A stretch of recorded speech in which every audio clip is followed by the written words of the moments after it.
6. Guanyin, attending the banquet, inquires into the cause. The little sage, exerting his power, subdues the great sage. For the moment we shall not tell you about the siege of the gods or the great sage at rest. We speak instead of the great compassionate deliverer, the efficacious Bodhisattva Guanyin from the Podalaka mountain of the South Sea. Invited by the Lady Queen Mother to attend the grand festival of immortal peaches, she arrived at the treasure chamber of the Jasper Pool with her senior disciple, Yuyan. There they found the whole place desolate and the banquet tables in utter disarray. Although several members of the heavenly pantheon were present, none was seated. Instead, they were all engaged in vigorous exchanges and discussions. After the Bodhisattva had greeted the various deities, they told her what had occurred. Since there will be no festival, said the Bodhisattva, nor any raising of cups, all of you might as well come with this humble cleric to see the Jade Emperor. The gods followed her gladly, and they went to the entrance to the Hall of Perfect Light. There the Bodhisattva was met by the 4 celestial masters and the immortal of naked feet, who recounted how the celestial soldiers, ordered by an enraged Jade Emperor to capture the monster, had not yet returned. The Bodhisattva said, I would like to have an audience with the Jade Emperor. May I trouble one of you to announce my arrival? The heavenly preceptor Q Hanji went at once into the treasure hall of divine mists and, having made his report, invited Guanyin to enter. Laozi then took the upper seat with the emperor, while the Lady Queen Mother was in attendance behind the throne. The Bodhisattva led the crowd inside. After paying homage to the Jade Emperor, they also saluted Laozi and the Queen Mother. When each of them was seated, she asked, How is the grand festival of immortal peaches? Every year when the festival has been given, said the Jade Emperor, we have thoroughly enjoyed ourselves. This year it has been completely ruined by a baneful monkey, leaving us with nothing but an invitation to disappointment. Where did this baneful monkey come from? Asked the Bodhisattva. He was born of a stone egg on top of the flower fruit mountain of the Aelite country of the East Pervivided continent, said the Jade Emperor. At the moment of his birth, 2 beams of golden light flashed immediately from his eyes, reaching as far as the palace of the pole star. We did not think much of that, but he later became a monster, subduing the dragon and taming the tiger as well as eradicating his name from the register of death. When the dragon kings and the kings of the underworld brought the matter to our attention, we wanted to capture him. The Star of Long Life, however, observed that all the beings of the 3 regions that possessed the 9 apertures could attain immortality. We therefore decided to educate and nurture the talented monkey and summon him to the region above. He was appointed to the post of Baimon at the imperial stables, but, taking offense at the lowliness of his position, he left heaven in rebellion. We then sent Devarajalai and Prince Enalita to ask for his submission by proclaiming a decree of pacification. He was brought again to the region above and was appointed the great sage, equal to heaven, a rank without compensation. Since he had nothing to do but to wander east and west, we feared that he might cause further trouble, so he was asked to look after the garden of immortal peaches. But he broke the law and ate all the large peaches from the oldest trees. By then, the banquet was about to be given. As a person without salary, he was, of course, not invited. Nonetheless, he plotted to deceive the immortal of naked feet and managed to sneak into the banquet by assuming the immortal's appearance. He finished off all the divine wine and food, after which he also stole Laozi's elixir and took away a considerable quantity of imperial wine for the enjoyment of his mountain monkeys. Our mind has been sorely vexed by this, and we therefore sent 100,000 celestial soldiers with cosmic nets to capture him. We haven't yet received today's report on how the battle is faring. When the Bodhisattva heard this, she said to disciple Yuyan, you must leave heaven at once, go down to the flower fruit mountain, and inquire into the military situation. If the enemy is engaged, you can lend your assistance. In any event, you must bring back a factual report. The disciple Yuyan straightened out his attire and mounted the cloud to leave the palace, an iron rod in his hand. When he arrived at the mountain, he found layers of cosmic net drawn tightly and sentries at every gate holding bells and shouting passwords. The encirclement of the mountain was indeed watertight. Yuyan stood still and called out, Heavenly Sentinels, may I trouble you to announce my arrival? I'm Prince Mok Litawani second son of Devarajalai, and I'm also Yuyan, senior disciple of Guanyin of South Sea. I have come to inquire about the military situation. The divine soldiers of the 5 mountains at once reported this beyond the gate. The constellations Aquarius, Pleiades, Hydra, and Scorpio then conveyed the message to the central tent. Devarajalai issued a directorial flag, which ordered the cosmic nets to be opened and entrance permitted for the visitor. Day was just dawning in the east as Huyen followed the flanking side and prostrated himself before the four great Devarajas and Devarajali. After he had finished his greetings, Devarajali said, "My child, where have you come from?" "Your untutored son," said Huyen, accompanied the Bodhisattva to attend the festival of immortal peaches. Seeing that the festival was desolate and the jasper pool laid waste, the Bodhisattva led the various deities and your untutored son to have an audience with the Jade Emperor. The Jade Emperor spoke at length about Father and King's expedition to the region below to subdue the baneful monkey. Since no report has returned for a whole day and neither victory nor defeat has been ascertained, the Bodhisattva ordered your untutored son to come here to find out how things stand. "We came here yesterday to set up the encampment," said Devarajali, "and the 9 luminaries were sent to provoke battle. But this fellow made a grand display of his magical powers, and the 9 luminaries all returned defeated. After that, I led the troops personally to confront him, and the fellow also brought his forces into formation. 100,000 celestial soldiers fought with him until evening, when he retreated from the battle by using the magic of body division. When we recalled the troops and made our investigation, we found that we had captured some wolves, crawling creatures, tigers, leopards, and the like, but we did not even catch half a monkey monster. And today we have not yet gone into battle." As he was saying all this, someone came from the gate of the camp to report that great sage, leading his band of monkey monsters, is shouting for battle outside. The 4 Devarajas, Devarajali, and the prince at once made plans to bring out the troops when MOK Letter 1063 is said, "Father King, your untutored son was told by the Bodhisattva to come down here to acquire information. She also told me to give you assistance should there be actual combat. Though I'm not very talented, I volunteered to go out now and see what kind of a great sage this is." "Child," said the Devaraja, "since you have studied with the Bodhisattva for several years, you must, I suppose, have some powers. But do be careful." Dear Prince, grasping the iron rod with both hands, he tightened up his embroidered garment and leaped out of the gate. "Who is the great sage equal to heaven?" he cried, holding high his compliant rod. The great sage answered, "None other than old monkey here. Who are you that you dare question me?" "I'm MOK Letter 1063, the second prince of Devarajali," said Matsu. "At present I'm also the disciple of Bodhisattva Guanyin, a defender of the faith before her treasure throne, and my religious name is Huey." "And why have you left your religious training at South Sea and come here to see me?" said the great sage. "I was sent by my master to inquire about the military situation," said MOK Letter 1063. "Seeing what a nuisance you have made of yourself, I have come specifically to capture you." "You dare to talk so big," said the great sage. "But Don, run away. Have a taste of old monkey's rod." MOK Letter 1063 was not at all frightened and met his opponent squarely with his own iron rod. The two of them stood before the gate of the camp at mid-mountain, and what a magnificent battle they fought. Though one rod is pitted against another, the iron's quite different. Though this weapon couples with the other, the persons are not the same. This one's called the Great Sage, a wayward primordial god. The other is Guanyi's disciple, a true hero and proud. The all-iron rod has been pounded 1,000 times, made by 6 gods of darkness and 6 gods of light. The compliant rod sets the depth of heaven's river, a thing divine ruling the oceans with magic might. The two of them in meeting have found their match. Back and forth they battle in endless rounds. From this one the rod of stealthy hands, savage and fierce, around the waist stabs and jabs swiftly as the wind. From the other the rod, doubling as a spear, driving and relentless. Less up not a moment is parrying left and right. On this side the banners flare and flutter. On the other the war drums roll and rattle. 10,000 celestial fighters circle round and round. The monkey monsters of a whole cave stand in rows and rows. Weird fog and dark clouds spread throughout the earth. The fume and smoke are but to reach even heaven's home. Yesterday's battle was something to behold. Still more violent is the contest today. Envy the truly able monkey king. MOK Letter 1063 S. beaten. He is flaying for life. Our great sage battled Huyen for 50 or 60 rounds until the prince's arms and shoulders were sore and numb and he could fight no longer. After one final, futile swing of his weapon, he fled in defeat. The great sage then gathered together his monkey troops and stationed them securely outside the entrance of the cave.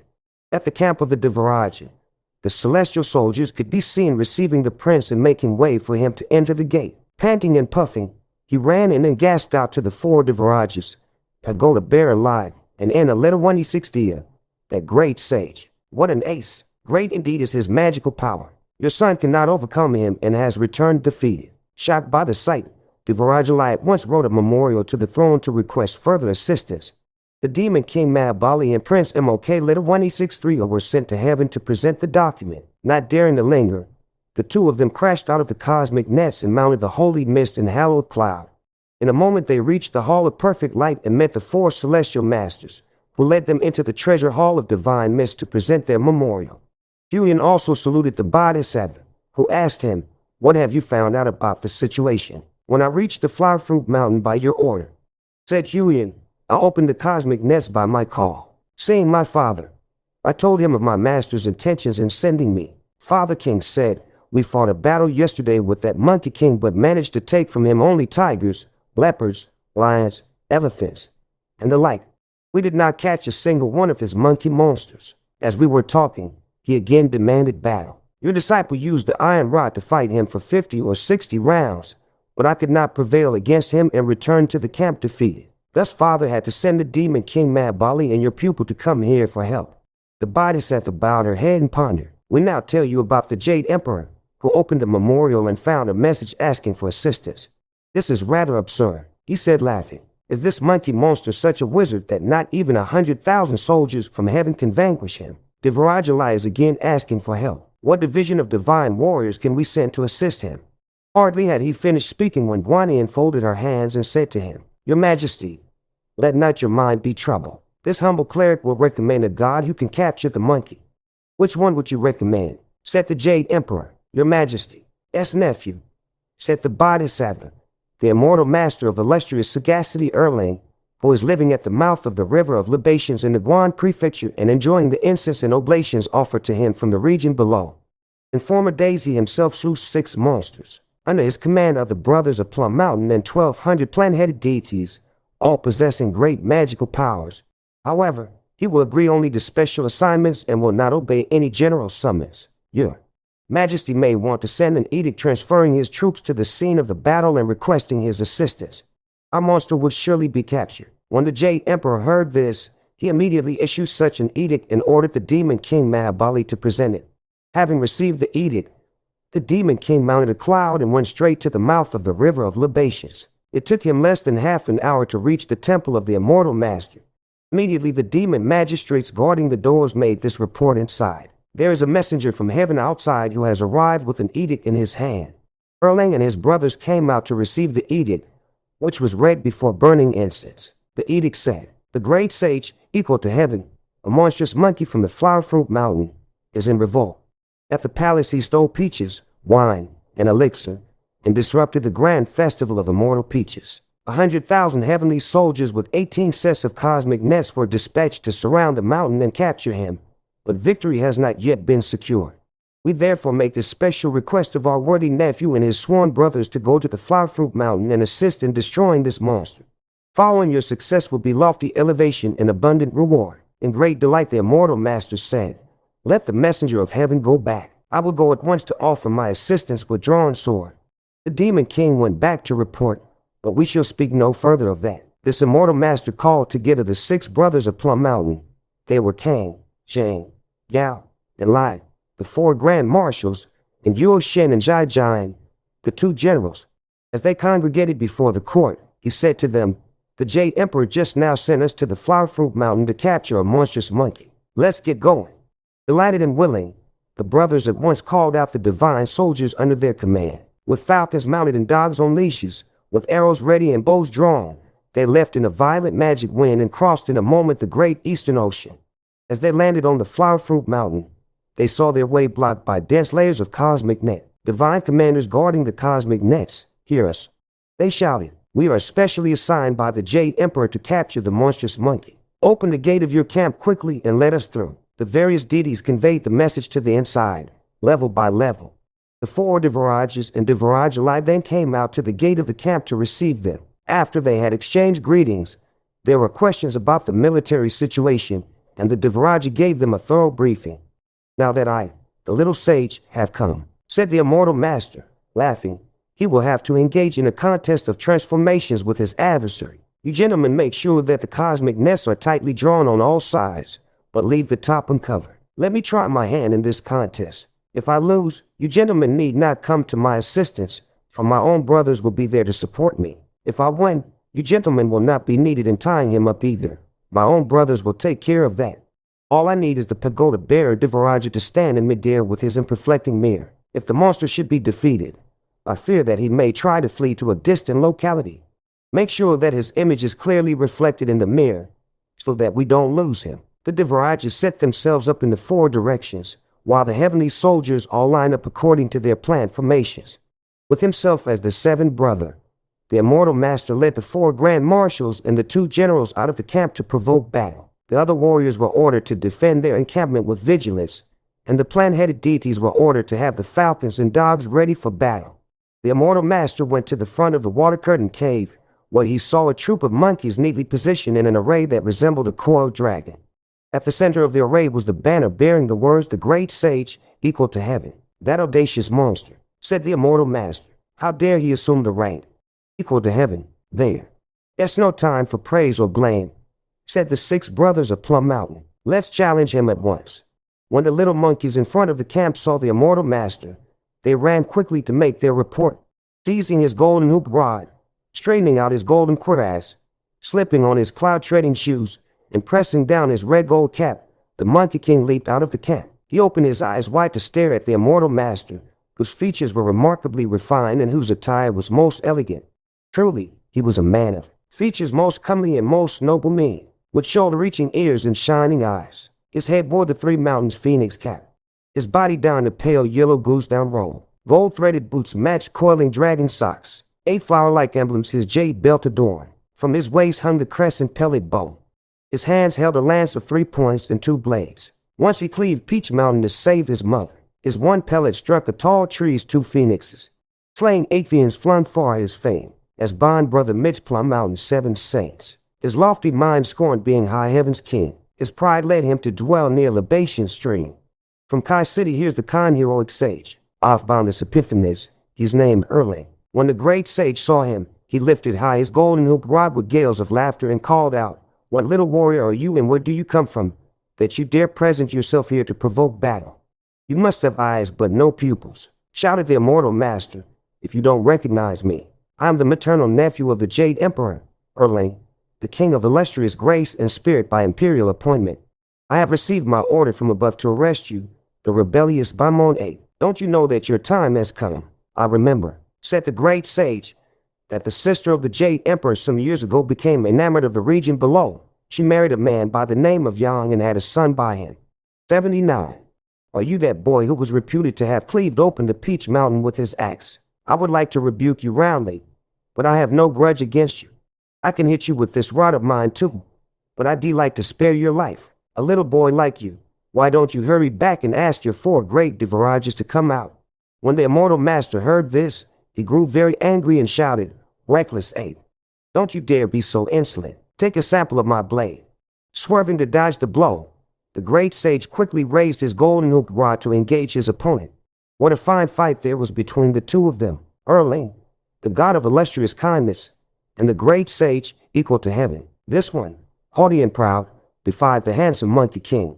That one, not knowing his man, would crush all stalwart foes. Suddenly these 2 met, and both desired a match. They had never known which was the better man. Today they'd learn who's strong and who's weak. The iron rod seemed a flying dragon, and the lance divine a dancing phoenix.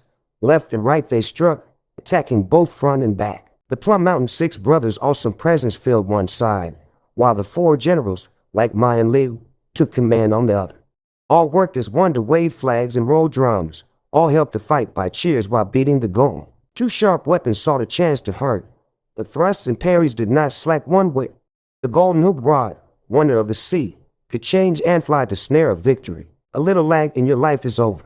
A tiny error and your luck runs out. The immortal master fought the great sage for more than 300 rounds, but the result still could not be determined. The immortal master, therefore, summoned all his magical powers. With a shake, he made his body 100,000 feet tall. Holding with both hands the divine lance of 3 points and 2 blades like the peaks that cap the Hua Mountain, this green-faced, saber-toothed figure with scarlet hair aimed a violent blow at the head of the great sage. But the great sage also exerted his magical power and changed himself into a figure having the features and height of Erling. He wielded a compliant golden hooped rod that resembled the heaven-supporting pillar on top of Mount Kunlun to oppose the god Erling. This vision so terrified the marshals, mind that they could no longer wave the flags, and so appalled the generals, Dang and Ba, that they could use neither a scimitar nor a sword. On the side of Erling, the brothers Kang, Shang, Yao, Lai, Yu Shin, and Jai Jai gave the order to the plant-headed deities to let loose the falcons and dogs and to advance upon those monkeys in front of the water-curtained cave with mounted arrows and drawn bows. The charge, alas, dispersed the four mighty commanders of monkey imps and captured 2,000 or 3,000 numinous fiends. Those monkeys dropped their spears and abandoned their armor, forsook their swords, and threw away their lances. They scattered in all directions, running, screaming, scuttling up the mountain, or scrambling back to the cave. It was as if a cat at night had stolen upon resting birds. They darted up as stars to fill the sky. The brothers thus gained a complete victory, of which we shall speak no further. Now we were telling you about the immortal master and the great sage, who had changed themselves into forms which imitated heaven and earth. As they were doing battle, the great sage suddenly perceived that the monkeys of his camp were put to rout, and his heart grew faint. He changed out of his magic form, turned around, and fled, dragging his rod behind him. When the immortal master saw that he was running away, he chased him with great strides, saying, "Where you going? Surrender now, and your life will be spared." The great sage did not stop to fight anymore, but ran as fast as he could. Near the cave's entrance, he ran right into Kang, Chang, Yao, and Lai, the four grand marshals, and Yuo Shen and Jai Jai, the two generals, who were at the head of an army blocking his way. "Lawless ape," they cried, "where do you think you're going?" Quivering all over, the great sage squeezed his golden hoop rod back into an embroidery needle and hid it in his ear. With a shake of his body, he changed himself into a small sparrow and flew to perch on top of a tree. In great agitation, the 6 brothers searched all around but could not find him. "Wait, we lost the monkey monster. We've lost the monkey monster," they all cried. As they were making all that clamor, the immortal master arrived and asked, "Brothers, when did you lose him in the chase?" "We just had him boxed in here," said the gods, but he simply vanished. Scanning the place with his phoenix eye wide open, Erling at once discovered that the great sage had changed into a small sparrow perched on a tree. He changed out of his magic form and took off his pelly bow. With a shake of his body, he changed into a sparrow hawk with outstretched wings, ready to attack its prey. When the great sage saw this, he darted up with a flutter of his wings. Changing himself into a cormorant, he headed straight for the open sky. When Erling saw this, he quickly shook his feathers and changed into a huge ocean crane, which could penetrate the clouds to strike with its bill. The great sage therefore lowered his direction, changed into a small fish, and dove into a stream with a splash. Erling rushed to the edge of the water but could see no trace of him. He thought to himself, "The simian must have gone into the water and changed himself into a fish, a shrimp, or the like. He'll change again to catch him." He duly changed into a fish hawk and skimmed downstream over the waves. After a while, the fish into which the great sage had changed was swimming along with the current. Suddenly he saw a bird that looked like a green kite, though its feathers were not entirely green, like an egret though it had small feathers, and like an old crane though its feet were not red. "That must be the transformed Erling waiting for me," he thought to himself. He swiftly turned around and swam away after releasing a few bubbles. When Erling saw this, he said, "The fish that released the bubbles looks like a carp though its tail is not red, like a perch though there are no patterns on its scales, like a snakefish though there are no stars on its head, like a bream though its gills have no bristles. Why does it move away the moment it sees me? It must be the transformed monkey himself." He swooped toward the fish and snapped at it with his beak. The great sage shot out of the water and changed at once into a water snake. He swam toward shore and wriggled into the grass along the bank. When Erling saw that he had snapped in vain and that a snake had darted away in the water with a splash, he knew that the great sage had changed again. Turning around quickly, he changed into a scarlet-topped gray crane, which extended its beak like sharp iron pincers to devour the snake. With a bounce, the snake changed again into a spotted bustard standing by itself rather stupidly amid the water pepper along the bank.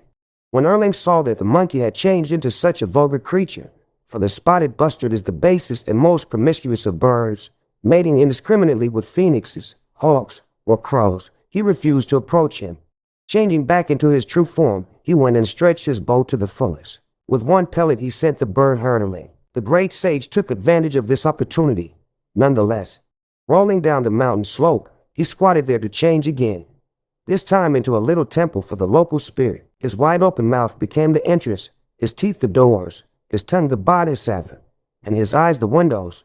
Only his tail he found to be troublesome, so he stuck it up in the back and changed it into a flagpole. The immortal master chased him down the slope, but instead of the bustard he had hit, he found only a little temple. He opened his phoenix eye quickly and looked at it carefully. Seeing the flagpole behind it, he laughed and said, "It's the ape. Now he's trying to deceive me again. I have seen plenty of temples before, but never one with a flagpole behind it. This must be another of that animal's tricks. Why should I let him lure me inside where he can bite me once I've entered? First he'll smash the windows with my fist. Then he'll kick down the doors." The great sage heard this and said in dismay, "How vicious. The doors are my teeth and the windows my eyes. What am I going to do with my eyes smashed and my teeth knocked out?" Leaping up like a tiger, he disappeared again into the air. The immortal master was looking all around for him when the 4 grand marshals and the 2 generals arrived together. "Elder brother," they said, "have you caught the great sage?" "A moment ago," said the immortal master laughing, "the monkey changed into a temple to trick me. I was about to smash the windows and kick down the doors when he vanished out of sight with a leap. It's all very strange." Very strange. The brothers were astonished, but they could find no trace of him in any direction. "Brothers," said the immortal master, "keep a lookout down here. Let me go up there to find him." He swiftly mounted the clouds and rose up into the sky, where he saw Devarajala holding high the imperfecting mirror and standing on top of the clouds within a little 160. "Devaraja," said the immortal master, "have you seen the Monkey King?" "He hasn't. He come up here," said the Devaraja. "I have been watching him in the mirror."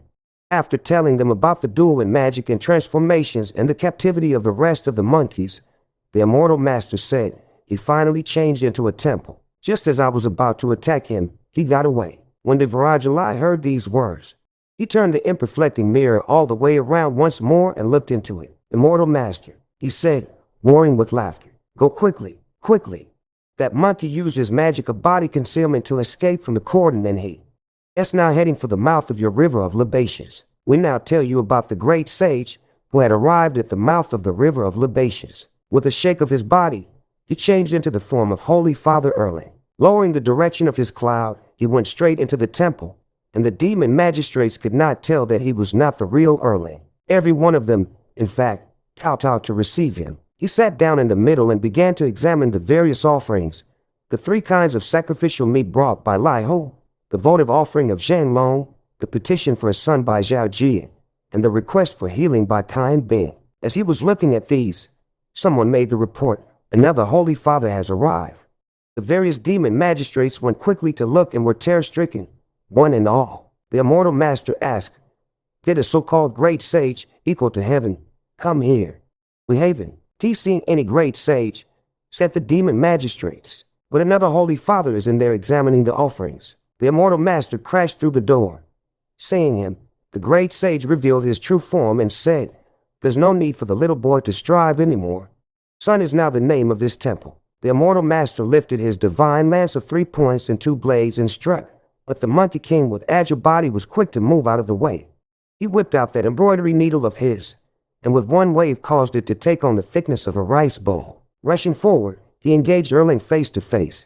Starting at the door of the temple, the 2 combatants fought all the way back to the Flower Fruit Mountain, treading on clouds and mist and shouting insults at each other. The 4 Devarajas and their followers were so startled by their appearance that they stood guard with even greater vigilance, while the Grand Marshals joined the immortal master to surround the handsome Monkey King. But we shall speak of them no more. We tell you instead about the Demon King Mahabali, who, having requested the immortal master and his 6 brothers to lead their troops to subdue the monster, returned to the region above to make his report. Conversing with the Bodhisattva Guanyin, the Queen Mother, and the various divine officials in the Hall of Divine Mists, the Jade Emperor said, "If Erling has already gone into battle, why has no further report come back today?" Folding her hands, Guanyin said, "Permit this humble cleric to invite your majesty and the Patriarch of Tao to go outside the South Heaven Gate, so that you may find out personally how things are faring." "That's a good suggestion," said the Jade Emperor. He at once sent for his imperial carriage and went with the Patriarch, Guanyin, the Queen Mother, and the various divine officials to the south heaven gate, where the cortege was met by celestial soldiers and guardians. They opened the gate and peered into the distance. There they saw cosmic nests on every side manned by celestial soldiers, Devaraj and in a little 160 and Midir holding high the imperfecting mirror, and the immortal master and his brothers encircling the great sage in the middle and fighting fiercely. The Bodhisattva opened her mouth and addressed Laezi. What do you think of Erling, whom this humble cleric recommended? He is certainly powerful enough to have the great sage surrounded, if not yet captured. I shall now help him to achieve his victory and make certain that the enemy will be taken prisoner. What weapon will the Bodhisattva use? Asked Laezi. And how will you assist him? I shall throw down my immaculate vase that I use for holding my willow sprig. Said the Bodhisattva. When it hits that monkey, at least it will knock him over, even if it doesn't. Kill him. Erling, the little sage, will then be able to capture him. That vase of yours, said Laezi, is made of porcelain. It's all right if it hits him on the head, but if it crashed on the iron rod instead, won't it be shattered? You had better not raise your hands. Let me help him win. The Bodhisattva said, do you have any weapon? I do, indeed, said Laezi. He rolled up his sleeve and took down from his left arm an armlet, saying, this is a weapon made of red steel, brought into existence during my preparation of elixir and fully charged with theurgical forces. It can be made to transform at will, indestructible by fire or water. It can entrap many things. It's called the diamond cutter or the diamond snare. The year when I crossed the Hangu Pass, I depended on it a great deal for the conversion of the barbarians, for it was practically my bodyguard night and day. Let me throw it down and hit him. After saying this, Laezi hurled the snare down from the heaven gate.